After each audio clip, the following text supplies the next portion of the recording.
Assalamualaikum warahmatullahi wabarakatuh. Alhamdulillahirabbil alamin wa bihi nasta'inu ala umurid dunya waddin. Wassalatu wassalamu ala sayyidil mursalin sayyidina wa maulana Muhammadin wa ala alihi wa ashabihi ajma'in. Amma ba'du. Sahabat matik yang dirahmati Allah, kembali lagi bersama kami dalam Ramadan ceria. Cerminan iman dan takwa. Sahabat matik yang dirahmati Allah, dalam hidup terkadang kita berjumpa dengan perbedaan. Mungkin berbeda pendapat, mungkin berbeda pilihan, atau bahkan mungkin berbeda keyakinan. Tapi perlu diketahui, sahabat matik yang dirahmati Allah, bahwa perbedaan di mata manusia Indonesia dan di mata kaum muslimin itu adalah anugerah dari Allah yang diberikan kepada kita, khususnya negara kita Indonesia. Jadi, sahabat matik yang dirahmati Allah, marilah kita berlaku bijaksana dalam hal tersebut. Kenapa? Karena kita tidak mungkin bisa menolak, bahkan untuk menganulir sebuah perbedaan. Karena perbedaan adalah sebuah keniscayaan, sebuah ketetapan Allah Ta'ala. Sebagaimana dirangkan dalam kitabnya, surat Al-Hujurat ayat 13. A'udzu billahi minasyaitonir rajim. Bismillahirrahmanirrahim. Ya ayyuhan nasu, inna khalaqnakum min dzakarin wa untha, wa ja'alnakum syu'uban wa qabaila. Inna akramakum 'indallahi atqakum. Innallaha 'alimun khabir. Yang esensi dari surat tersebut atau ayat tersebut adalah bahwa kita harus menerima kenyataan, yaitu adanya perbedaan. Tapi perlu diingat, sahabat matik yang dirahmati Allah, bahwa perbedaan di sini bukanlah untuk membentuk kehancuran atau cerai-berai. Tapi marilah kita menganggap perbedaan ini adalah sebuah anugerah, adalah sebuah modal, adalah sebuah dasar dari persatuan dan kesatuan, khususnya untuk negara kita, Republik Indonesia. Agar perbedaan menjadi indah dan kita bisa merasakan indahnya perbedaan. Baik sahabat matik yang dirahmati Allah, perkenankanlah kami membersamai saat-saat berbuka puasa keluarga dan sahabat matik. Pada kesempatan kali ini, kami akan berbicara atau membicarakan tentang indahnya perbedaan. Tentu saya di sini tidak sendirian, sahabat matik. Saya akan dibersamai oleh seorang narasumber yang super. Beliau adalah salah satu penulis yang ulung, juga inovatif. Karya beliau sudah ada yang mendunia. Salah satunya yaitu Ra'yul Jamaah. Barangkali ada salah satu sahabat matik yang mau bertanya tentang karya beliau yang sudah mendunia. Boleh nanti japri kepada yang bersangkutan. Baik, sahabat matik yang dirahmati Allah, beliau juga menjabat sebagai kepala sekolah atau kepala MA Madrasah Aliyah Tahfizul Quran Istiqomah Sambas Purbalingga. Selain beliau juga berinovasi, beliau juga orang yang berprestasi. Baik, sahabat matik, tidak usah berlama-lama. Anda pastinya sudah penasaran. Siapa beliau? Mari kita sambut. Beliau adalah Al-Ustadz Maftuhin SPDI. Mari kita sambut sahabat Matik. Assalamualaikum Ustaz. Waalaikumsalam. Fadhal Ustaz, silakan.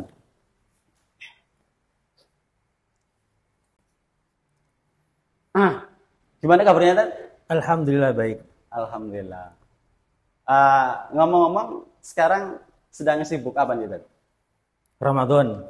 Ya. Ramadan sedang mengerjakan tesis. Oh, Masya Allah, tabarakallah. Oh iya, sahabat Matik, lupa tadi saya untuk memberikan informasi bahwa beliau juga sekarang ya sedang OTW S2, Masya Allah. Doakan sahabat Matik juga saya bisa menyusul beliau. Amin. Baik, sahabat Matik, kita lanjutkan acara kita. Baik Ustadz, kita mungkin langsung ke pembahasan atau topik pembahasan kita pada kesempatan kali ini, yaitu indahnya perbedaan Ustadz. Ustadz, seperti yang kita ketahui, di negara kita Indonesia itu terdapat sebuah anugerah, keunikan, yaitu khususnya di antara saudara kita kaum muslimin yang ada di Indonesia, mungkin di luar negeri mungkin juga sama, tapi kita akan fokus kepada negara kita Indonesia. Di situ ada saudara kita dalam menentukan awal Syawal dan awal Ramadan, itu ada yang menggunakan metode ru'yatul hilal dan juga ada yang menggunakan wujudul hilal.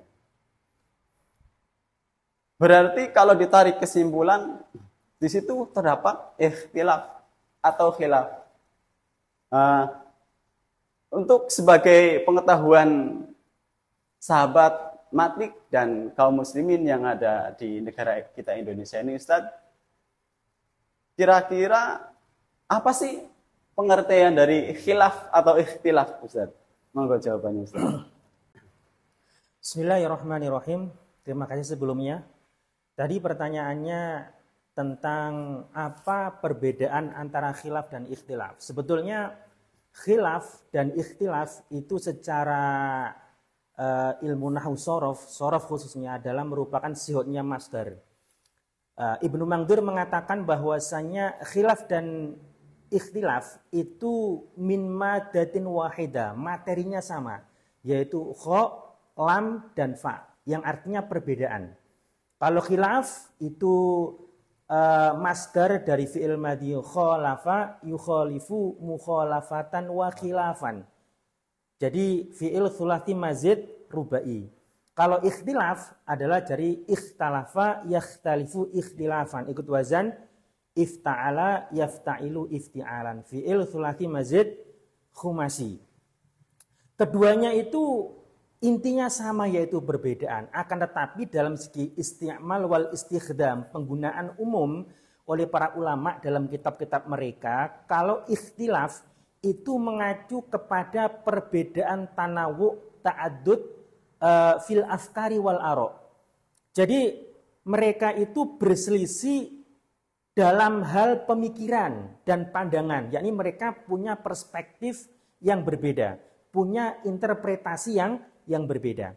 Tapi kalau khilaf ini lebih menuju kepada perbedaan dalam segi at-tanazu fil hukuk, yaitu perbedaan misalnya tentang menuntut hak dan sebagainya. Itu bedanya khilaf dan ikhtilaf. Akan tetapi ini kaidah ini adalah kaidah yang pada umumnya.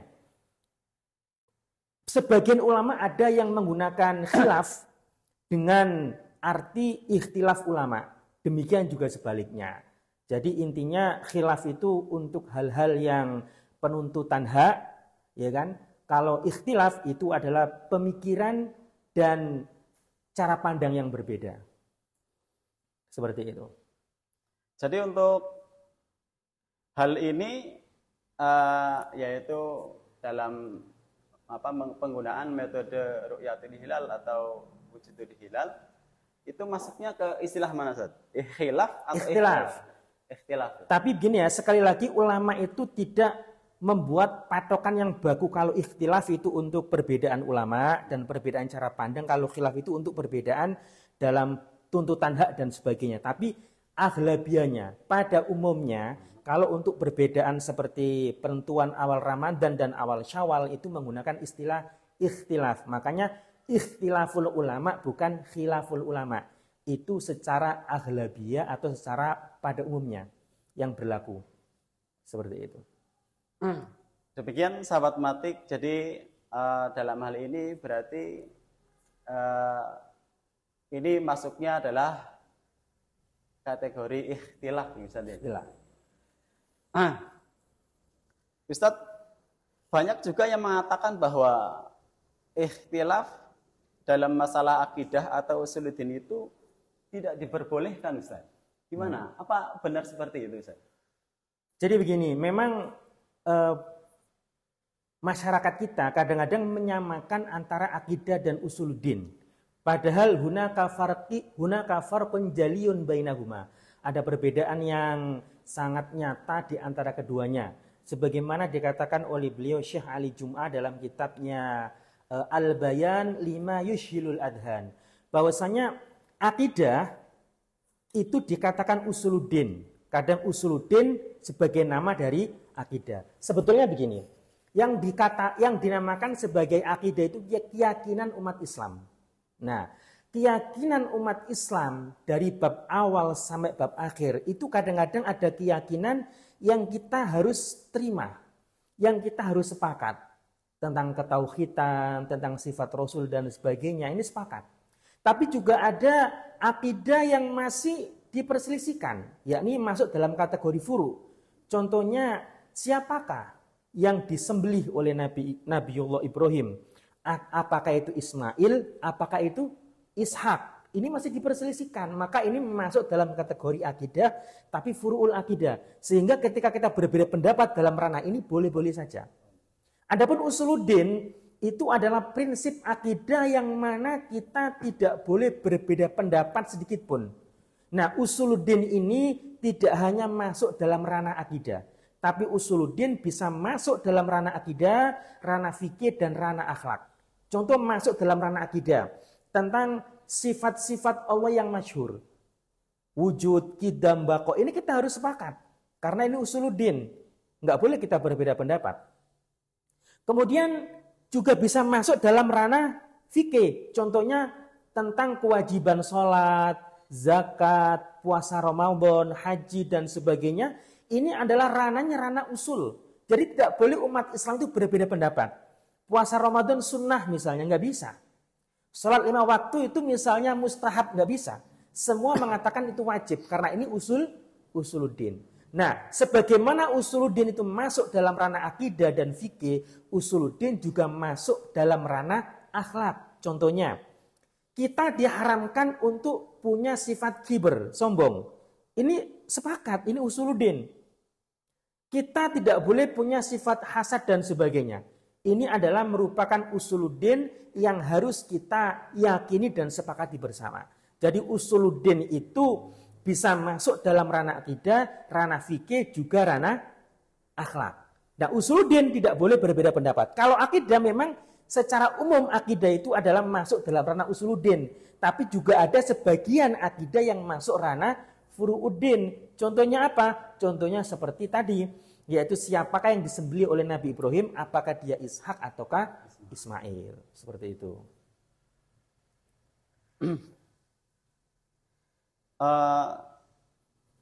Menurut atau berdasarkan penjelasan antum tadi, kalau kita seumaunya ada ikhtilaf seperti itu, kapan kita harus bersikap tegas dan kapan kita tidak harus bersikap tegas, Ustaz?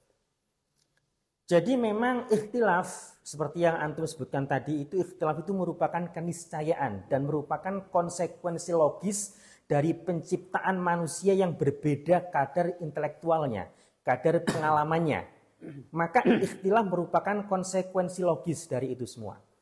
Tapi dalam beragama itu ikhtilaf itu bagaimana kita menyikapi, kapan kita harus toleransi dan kapan kita harus bersikap tegas untuk menentangnya. Dalam hal ini sebagaimana kaidah fikih yang disebutkan oleh hampir semua madhab. Kalau dalam Syafi'i berarti disebutkan seperti dalam kitab Al-Ashbah wan Nadhair fil Furu' karya Imam As-Suyuti. Beliau mengatakan la yungkaru al-mukhtalafi wa innama yungkaru al-mujma'alaih. Yakni sesuatu yang masih diperselisihkan oleh para ulama itu tidak boleh kita ingkari.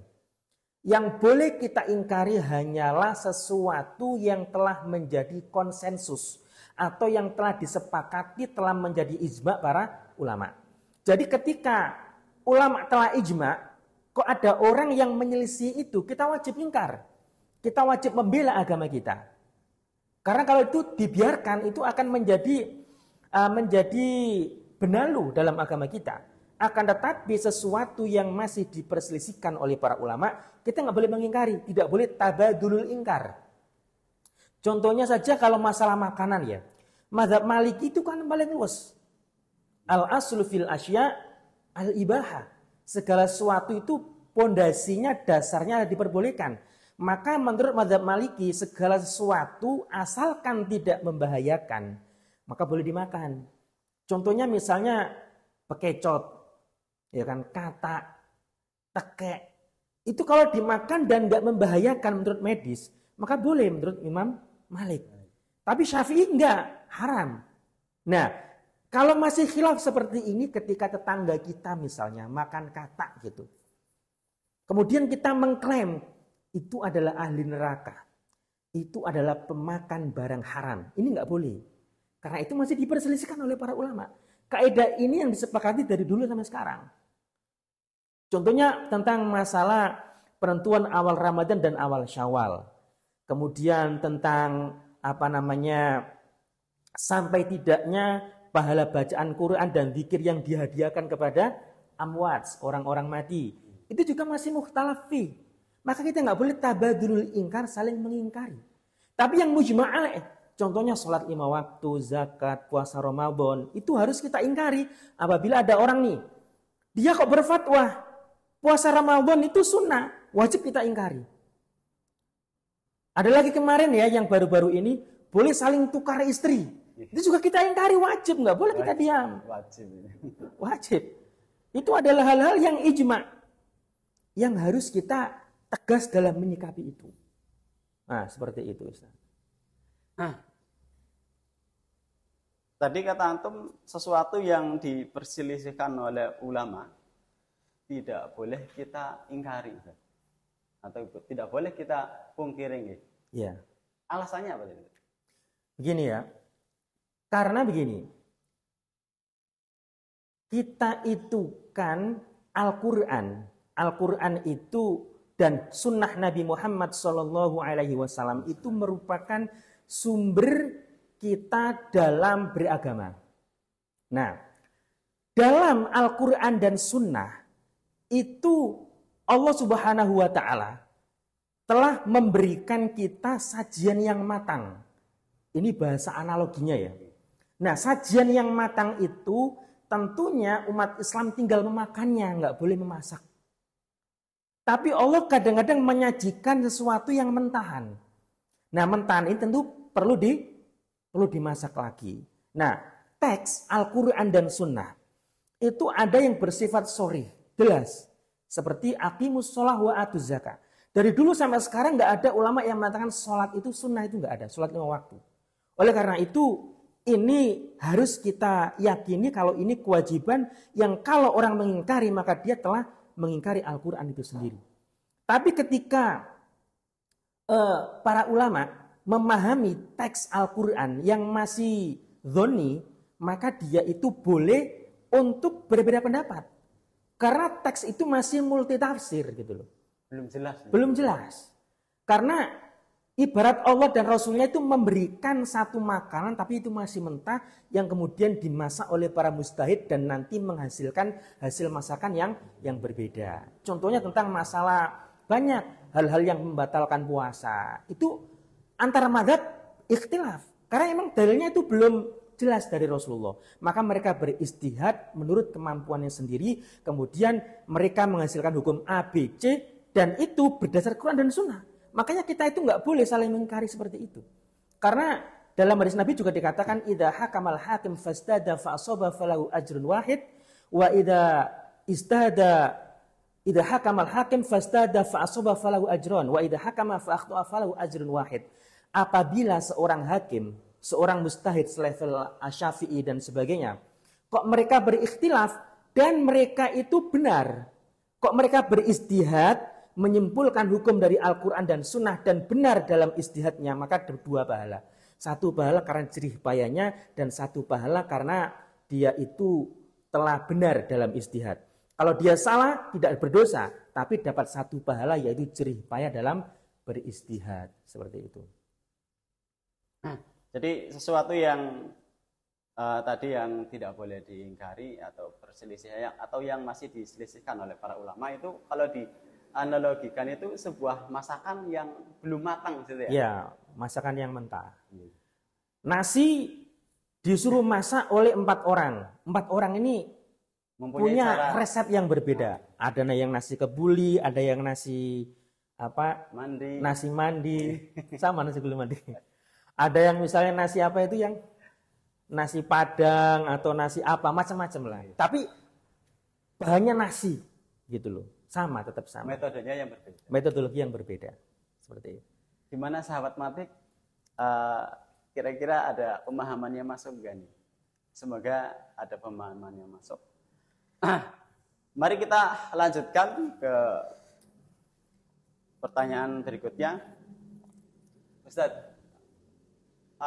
ada sebagian ulama yang mengatakan bahwa ikhtilaf itu adalah sebuah rahmat. Sebagaimana yang diterangkan dalam hadis. Walaupun hadis ini masih diperselisihkan. Iya, diperselisihkan. Menurut saya sih. Iya.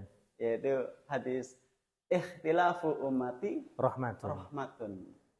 Nah, pertanyaannya di sini rahmatnya itu maksudnya emang artinya itu atau maksudnya adalah sesuai konteksnya atau ada teks atau arti yang lain Ustaz? Begini, memang ada hadis ikhtilafu ummati rahmatun. Ini dikomentari oleh para cendekiawan muslim.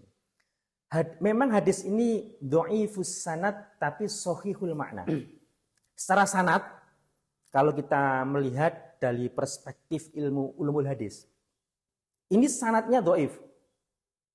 Tapi shahihul makna, maknanya benar. Bagaimana maksud dari maknanya benar? Karena ikhtilafu ummati di sini yang dimaksud adalah ikhtilaful mujtahidin. Perselisihan para mujtahid.